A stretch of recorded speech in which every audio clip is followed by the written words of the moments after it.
जी हर बार जाते हैं, भावुक तो हो जाते हैं, लेकिन आज मुखमंडल पर बड़ी नीरसता दिख रही है, बहुत संकोच का अनुभव हो रहा है। तो जानकी जी पूछती हैं, पिताजी आप इतने संकोच में क्यों हैं? पहले तो जनक जी बताते नहीं, कुछ नहीं बेटिया, सब मंगल है, तुम प्रेम से विराजो, हम चलते हैं और अगली बार मैया आएंगी, भैया को भी भेज देंगे, हाँ हम भी आएंगे, जल्दी आएंगे, ऐसा कह करके बात टालने लगे। लेकिन जानकी जी लाली हैं और जानकी जी हाथ पकड़ लेती हैं जनक जी का।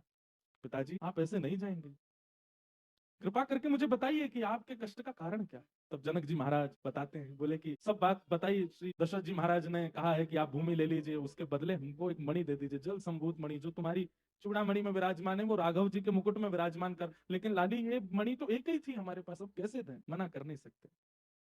लेकिन तुम बिल्कुल चिंता मत करना, तुम्हारी माँ मुझे बता रही थी उनके पास शायद है, मैं व्यवस्था करूंगा। अब वहां कहीं जानकी जी चिंता में नहीं आ जाए। जनक जी महाराज ऐसा कहकर के वहां से प्रस्थान कर गए। श्री जानकी जी अत्यंत शोक में हैं, क्योंकि पिताजी ऐसे भाव से गए हैं।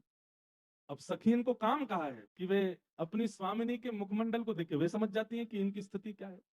श्री चंद्रकला महारानी जी जैसे ही आई और जानकी जी के मुखमंडल को देखा, जानकी जी से पूछा क्या बात है। अत्यंत संकोच में श्री जानकी जी बताती हैं कि जल संभूत मणि की याचना की है दशरथ जी महाराज ने, और श्री पिताजी के पास मुझे इतना याद है वो एक ही थी, अब वो कैसे उसको मना भी नहीं कर सकते।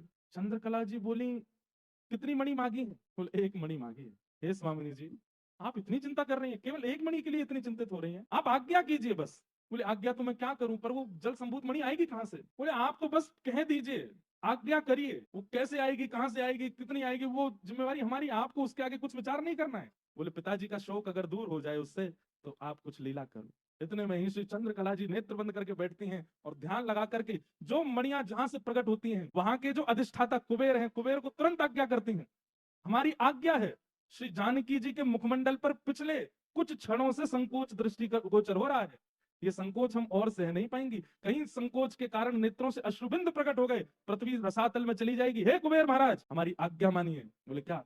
इसी वक्त श्री मिथिला के कंचन वन में जिस एक सिद्ध लता के नीचे श्री जानकी